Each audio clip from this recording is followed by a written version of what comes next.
Hello, guys. Welcome back to the podcast.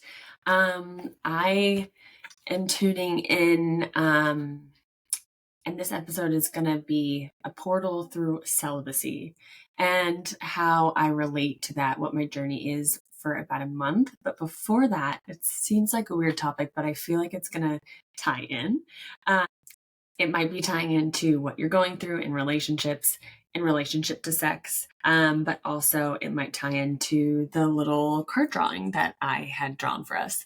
So before I had pressed record, I was like, you know what? I kind of want to pull a tarot card reading for us to really tune into the energies of between portals and our listeners. And it's going to be interesting, like actually what came through.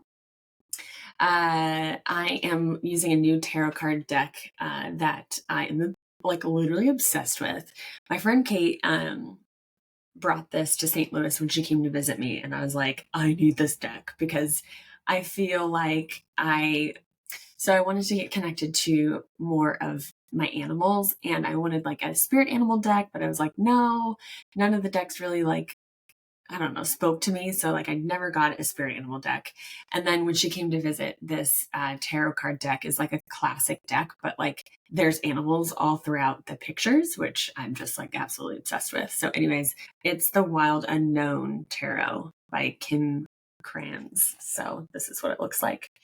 Anyways, so I picked 3 cards for what the energies of Between Portals will be when this comes out. So if this resonates with you, I would love to see like how this translates to your life right now, because even when I talk about my own lessons in life and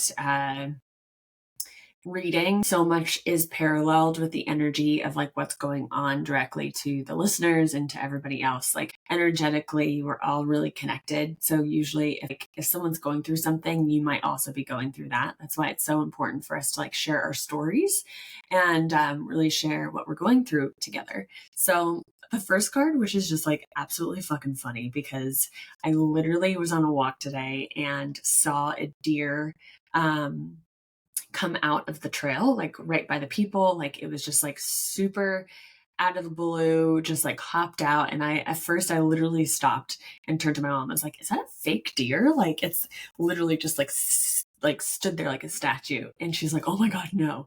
And so the deer energy, I looked up like the spirit animal meaning, of course, in my spirit book, and just was really like tuning into the messages of deer.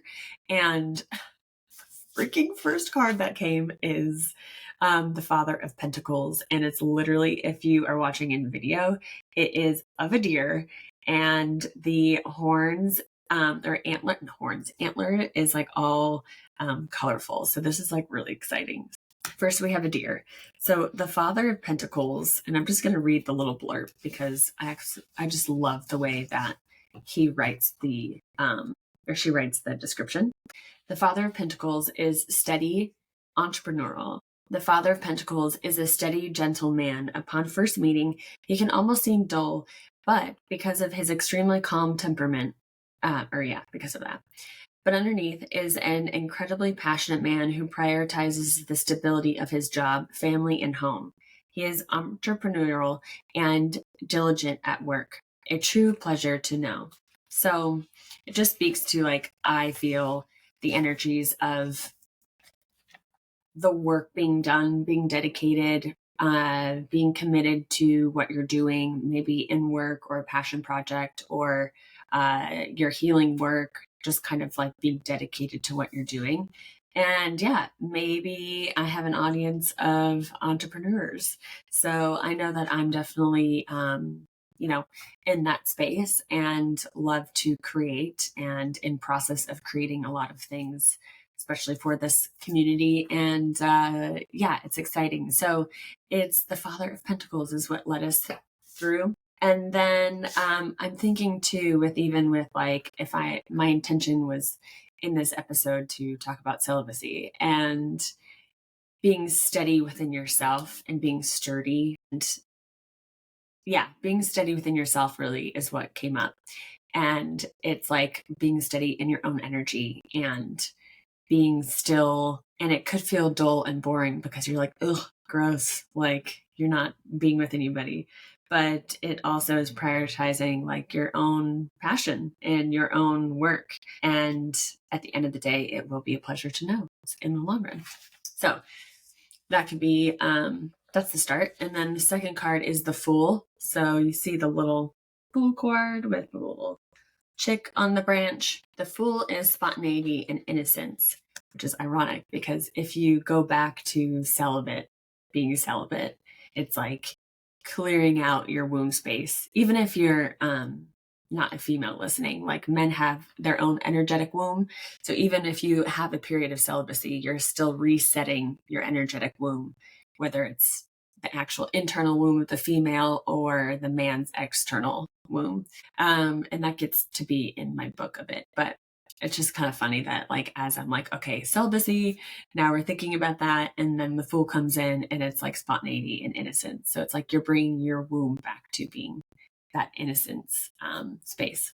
So the Fool is ready to fly. His young wings ache for flight, and with a single step, he leaves behind the comfort of his nest to begin the journey through the major arcana. Is he ready? Will he fall? This card is about beginnings. It points to the side of you that is spontaneous, excited, naive, and inexperienced. Others may doubt your abilities. Be ready to be called the Fool. Be ready to fall. No matter what people say about you, this is your journey, and it has already begun. It relates to like the entrepreneur card, or like when you choose to do something different outside of people that usually know you, or you're doing something different. Maybe you're not going on a bunch of dates and you're just choosing to spend time on yourself, or like anything that you just do slightly different than the people around you or what they're used to. Yeah, you could really be called the Fool. When I start putting out my podcast, or when I started doing something different, or wanting to even make a career change, those tries, like, oh, I'm going to try this, that didn't work. I'm going to try that didn't work. That doesn't feel right. And you go on to the next. You can feel very foolish, and you can feel like, oh, everybody is really like going to make me feel like I'm a fool. And it's a very real thing. It's like that cringe feeling of like, oh, if I put this video out, it's going to be so cringe. And yeah, it's true. You're the beginner, maybe, and maybe not. So it's like, okay, we're at the beginning. Where instead of doubting our abilities, we have to say, yeah, I'm going to be spontaneous. I'm going to take the leap. I'm just going to go for it. And just, if I fall, then I'll try again. So it's like the beginning of the journey, but the journey has already begun. So I love that. I love that for us. And then this leads to our third card, which is the Nine of Cups, which is also really pretty. And the Nine of Cups is bliss and harmony at last. The card of wishes come true. When the Nine of Cups appears, worries and fears will be cast away. A new phase of peace and harmony awaits. The world seems to be granting your every wish. Good health, happiness, and even material gains are headed your way. Enjoy. Which is just a really beautiful reading.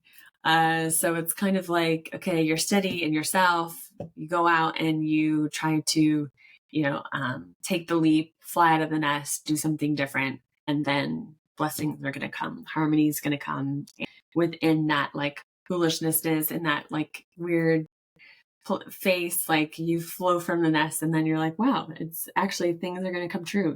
My worries and fears don't even have to be there. They're just going to go away as things take flight. So it's just such a pretty reading. So I just love that. I'll hold them all three up to like this, or actually like this, so you can see them side by side. Love that. Love that for us.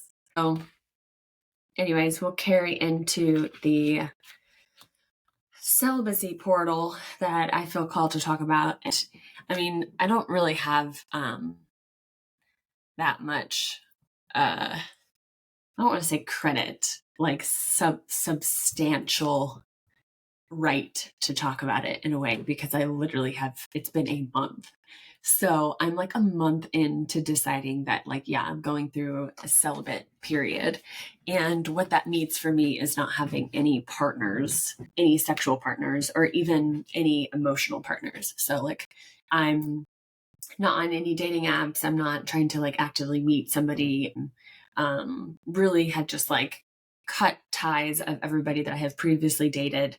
The last the last time that I left, when I left St. Louis, I had four of the relationships that or situationships that I was in like all pop up and text me within 24 hours. And I was like, absolutely not. We are shutting the door to these things and we're moving forward. So that's what I mean of this like celibate period of just like really resetting my energetic field and really, and I had talked about it, I think, briefly in one of my episodes this is coming from the Sedona retreat. And I was like, okay, learning about all this womb stuff and continuing to learn about that. And then also really clearing my energy within this after Sedona. I was like, I can't not ride this wave of just really feeling energetically attuned to myself. And it's just come up a lot. And so I was like reflecting back to be like, man, just my thoughts and views about dating, about dates, about relationships, even about my own control or like autonomy. Like I thought I was having more autonomy, more freedom with the ability to be able to like date whoever I want, have sex with whoever I want, see whoever I wanted, and just like not feel tied down. And for the majority of pretty much all of my 20s, that's like where I had lived. I lived in that very one like over to the side feminism of like I can do whatever I want with my body. And I think there was a lot of value in that, obviously. Learned a lot about myself sexually and in relationships, but there was a lot that I didn't actually have to go through that I went through. Like, I could learn those things in much different ways than of how I did it. And it's like, I look to my younger self and just and not even just my younger self. I looked to myself a few years ago. I looked to myself in my early 20s of just that feeling really lost, like would go from relationship to relationship and sexual encounter to another and just really fill this void that I had in other people and feel like my sexual exploration was like a rite of passage. And it is. I think it's important. I think that how we teach or how we experience this can be in a very we can do this with actual intention. I had no intention behind anything that I was doing, other than that I wanted to feel freedom to explore myself, and I did that with in all sorts of ways. So now I come to kind of the other side, finding this balance in between and realizing that like, wow, actually from like a spiritual sense or like even an energetic sense, everything that we kind of are taught to do to be like, oh, you're women, you can do this now. Like you don't need to be married, all this kind of stuff is actually kind of like very detrimental to like our energetic field. And it was extremely detrimental to how I viewed relationships and like the masculine and the feminine. And you see a lot of that like now being talked about, even on social media and having this merge of like feminine and masculine. And you have like hyper masculinity and toxic masculinity. And then you have feminism, which there is also toxic feminism. And it's like, I think in your one human experience and also collectively as a society and as a world, we're meant to really go to the extremes of things,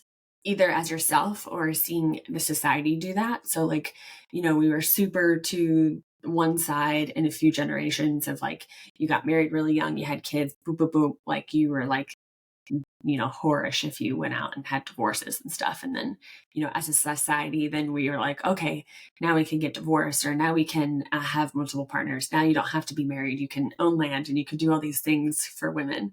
And you kind of go, and we kind of went the other way. And so it's like, we're finding, or at least when I talk to my girlfriends and stuff, I'm finding that it's actually really exhausting to do all the masculine things and live like a man and have all of the, yeah, like just go off in that direction and just be like, I can do masculinity better, instead of being like, no, I'm going to balance the two between me. Both are important, and have this like awareness. So this is where I'm at in this exploration of just really dropping the hat of like this hyper feminism, like I'm gonna rule the world, girl boss era, to like, no, I can have structure, I can be disciplined, I can bring these masculine attributes, but also I'm feminine and I flow, and I am really like living both worlds and appreciating both things. But anyways, I'm getting off track. The energetic things that I was previously speaking about is that it's kind of like almost like energetic war on women when you can say, okay, go off and do all this. Because what happens is like energetically when we have sex, we get things from our partners energetically in our womb space. And I'm just talking about like men and women, but this happens even with like women and women, men and men. Like it's an energetic exchange between two energy fields. Like we're energetic beings. We are energetic beings. You have one field, another person has the other field. When you merge, the fields overlap. And so that happens even when we're like side by side with someone. You give someone a hug, like you feel their field, you feel their energy, you feel that transfer. And then, you have sex with a person and it just like amplifies, like it's in. So when I'm thinking, or as I was processing this, I was like, wow, in a lot of the ways when I was like so chaotic and so confused and so lost and so like overwhelmed in my early 20s, and mid 20s, like I was just having sex with so many people. It's like, no wonder, because I was so full with all this like energetic shit from other people.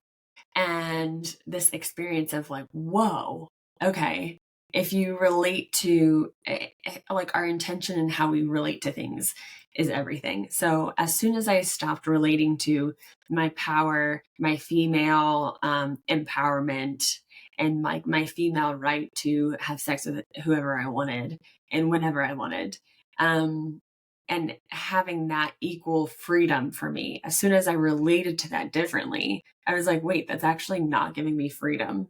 That is actually almost doing the opposite. And freedom also could be this. So, like, our definition of even what freedom, or like even why we're having sex with who we're having sex with, or like why we're in the relationship that we're in. Like, what are we getting? What are we getting from that? What are we giving in that? Like, what is that relationship? Like, do I feel like shit after I had sex with them? Or like, do I feel like things have totally changed since being with this person? And yeah, so I've just been thinking a lot about that. And so I'm in this period of time where I have intentionally set a container where I'm like, okay, I'm intentionally like declaring that I'm taking 3 months away, like 3 months within myself to just be in my own energetic space and to only be with myself and to really feel into what my field feels like.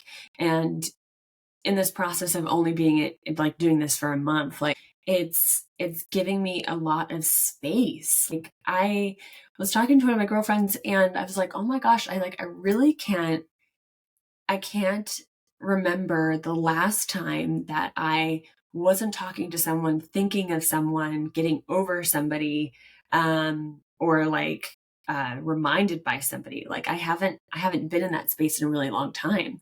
Like I've always had one in, one out, like couple in, like, I'm halfway out of this, but I'm in this. And I think that also comes from like our culture of just like having situationships and relationships and seeing multiple people and all this kind of stuff. And I'm just like, it's exhausting. It was exhausting. I was like, no wonder I was so fucking tired sometimes, because I was like just processing so much energy of myself, of this connection, and then the other people's energies. And so I'm really exploring like what this feels like to be in my energetic field, to actually feel what my field is, to really get my clarity of my inner knowing, of my messages, of really tapping into what this feels like. Okay, where is then like when you become clear, you get to find out like where is what does that feel like? What does alignment feel like for me? What does misalignment feel like?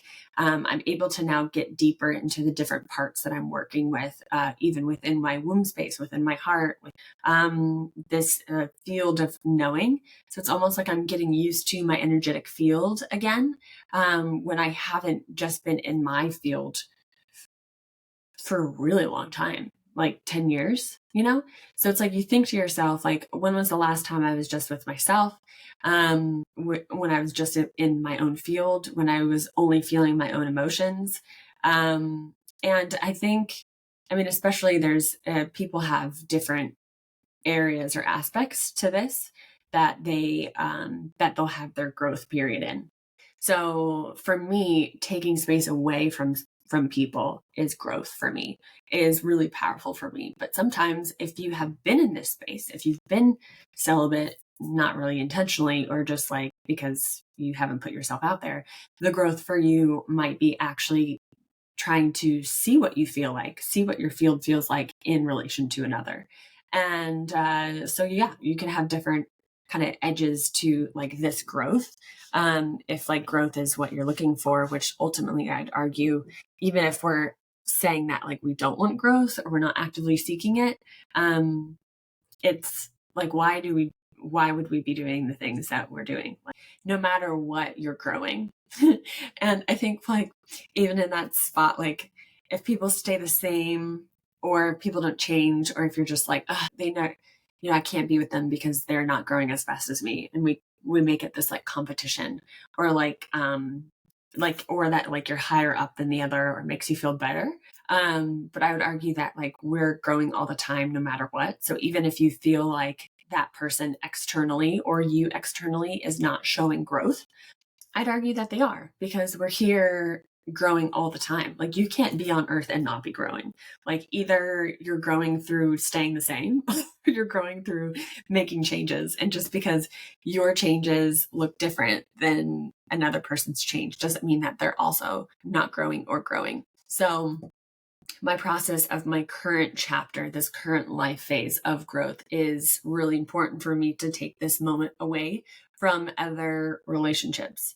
And that's even dialing down friendships. That's even dialing down like how much output I give others, or I'm listening to, or that I am prioritizing. And so I've really taken a step back from a lot of like people in my life.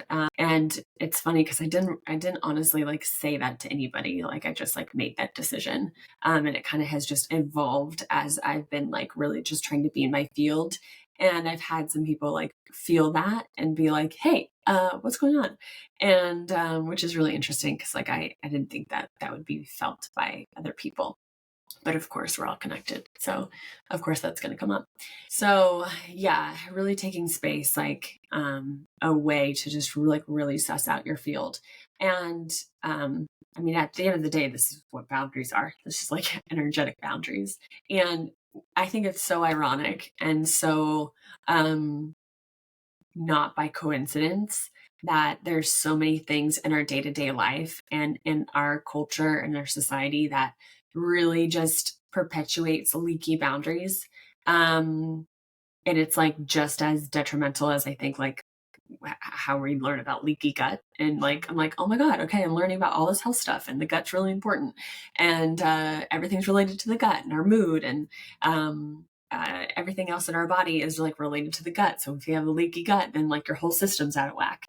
And I relate that back to our like energetic field. If our field is leaky, everything's going to be out of whack. You're going to feel like you're off course or not right or chaotic in your brain, or plugged up or plugged in or whatever. And I think that if you have poor energetic boundaries, you're going to feel like no matter what you do, it's going to feel shitty. So social media, people messaging you, your messages, notifications, your boundaries with your partner, with family, with social media, being on your phone, your boundaries, anywhere your boundaries are leaky. If you are leaking out your energy and you're poking all these holes within your field, relationships, situationships, things that you're worried about, past things that you're carrying. Your past can have plugs into your field and cause your energy to ooze out that way. And so many things that are set up in like the day-to-day normal design of our life to be leaky, for our energy field to be leaky. Like, so many things can be attached to you. So many ways people can get in contact with you, with phone, messages, Instagram, DMs, like all this stuff. Then we like question like why we feel so like overwhelmed or crowded or filled to the brim, can't take anything on anymore, can't set off really easily, or all these things, is because we're so full energetically. And yeah, so resetting. And if you're at a period of time where you're like, I'm in a relationship long term, or I'm married, or I don't feel like I need to do this, I think that having some sort of reset, or you could be celibate from all sorts of things. It doesn't have to be sex. It could be negative thoughts. It could be, right? I'm pretty sure it's not just being celibate. Like, I wonder what that definition is. I'm going to look this up really quick, because I feel like being celibate is not just associated to sex. Maybe it is. Oh, it is. Okay. So I'm wrong. Maybe it's another word I can say. Celibacy, state of being unmarried, therefore sexual absent, usually associated with the role of a religious official devotee. But I also think, I don't know, I mean, the real celibacy, abstaining from sex. Oh, abstinence? No, doesn't matter. My thought process is that in part of clearing your field, if there's something else that you need to refrain from, you could have a period of time that you consider, okay, this is my period of time where I'm celibate to this. Like right now, I'm celibate to sex with another human being, with another person.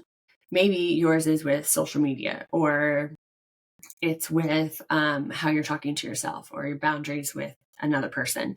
You could create a container for yourself that is allowing your energetic field to feel more clear. And that's ultimately what energy work and all this stuff is that we desire a more crystal clear, smooth, firm energy bubble that is our field. We want it to be pristine. And there's different things that can attack that field. So this is my process right now, as I'm like, okay, I'm doing repair and overhaul. I'm redecorating. I'm putting new colors up. I'm experimenting with having more space. Like, I have more space for my thoughts, more space for my energy. Like, I feel like my energy is like expanding and feeling like it's reaching further out. Like, I feel like my auric field has grown because of this, which is interesting, because usually like the field will grow as like more comes in, but as more leaves out, it has more space to like breathe. And I even feel that like even within myself, like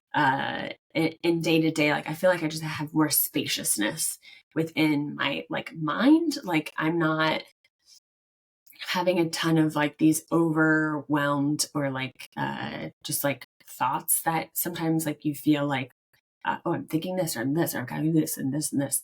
And it just feels like more space, like it's less crowded up in here and in my energetic field. So yeah, I'm curious to see what the progression will be like month 2 and month 3. I got this idea for 3 months from a guy called his name is Mark Groves. And I listened to his podcast. I think he released a book. But yeah, he popped up into my awareness a few times. Anyways, he talked about like a 3-month period where like the first month, anything that you do is like, anybody could do a month of that. And the second month is a little bit like, okay, you're getting into it. And the third month is where you really start to see a big shift. And he talks about like in relationships, actually having a celibacy period of like, you have a relationship before that's normal, that has the triggers, that has all of this stuff that people work on, like, you're triggered up the wazoo, like you've got all of this issues, it's just like a normal relationship. Then you go through and you like have a separation of 3 months. You take time to work on yourself. You assess what you're being triggered about, and like you create like this time and place where like you like don't have sex with each other for 3 months. And then like the second part of the relationship is when you come back together in union and you have this like really different dynamic because you have like done the work yourself. And so he talks about it in relationship wise. There's like a short period where he talked about like if you're single doing it. And also like the intention behind me doing it is like I'm getting energetically prepared and aware and calibrated to the relationship that I do want to call in. So it's something where I'm like, okay, I'm taking energetic space and I'm telling the universe, okay, I'm not doing this fucking shit anymore with like these guys or these little people that are just bopping around, just fucking me up.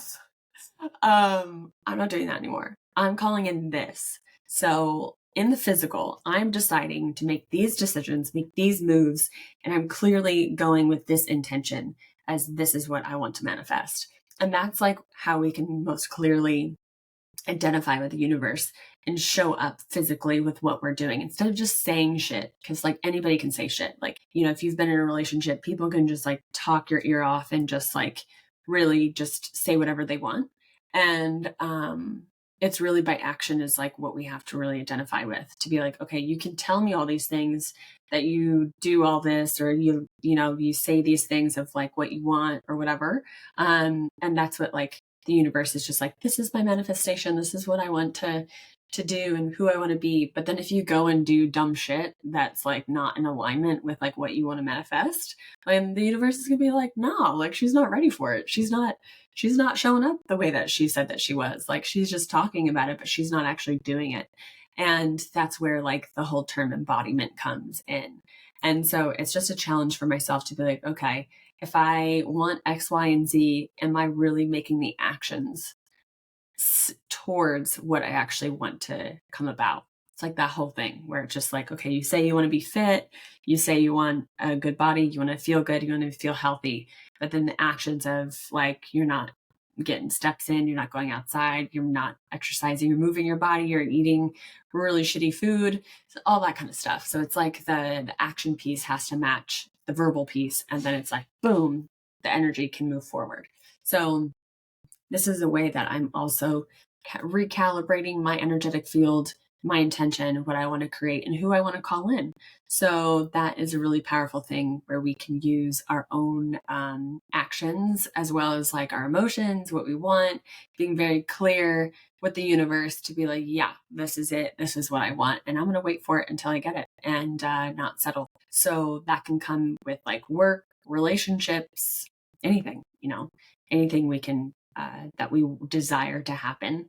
It's like, are we moving the energy and actually doing anything to really launch that desire? Or are we just talking about it? So these are some of the actions that I'm taking and what the celibate period is actually being is about for me. So this is kind of where I'm at right now. I'll probably do a month 2 check-in and a 3-month check-in would be kind of fun. So I'll have to keep that in my calendar. You know that like I talk about a lot of things just as they come up in real time. So hopefully June, July, hopefully around July, then I'll have, excuse me, an updated take. And maybe not much thing, but not much will change. But I'm curious to see what's going to happen. So think about like what you can take a break from, what you are what's taking up a lot of maybe time or energy, where you can put up energetic boundaries, or just actual boundaries. Maybe it's moving or creating different boundaries within your phone, setting alarms, stuff like that. So where can you create boundaries within your life, energetic boundaries to see, to see really having more of a clear field, a clear vessel. And that's become very interesting to what's been coming out for me. Like what I've been able to channel or tap into creations and creating and intuition and signs and listening. And a lot of that is starting to turn on, which is really exciting. So it's like all of that energetic shit that's clouding us. Like what is part of your cluttered bookshelf and like, what can you eliminate from that bookshelf? For me, it was sex with other people for now. For now. So that's where I'm at.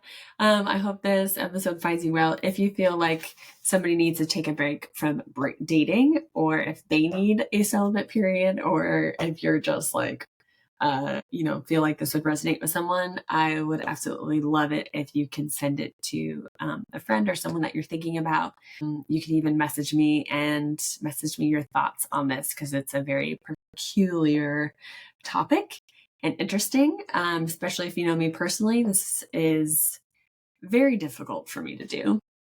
Very, very difficult. So I'm proud of myself so far for making it a month. Yeah. Until then, I will see you in the next episode.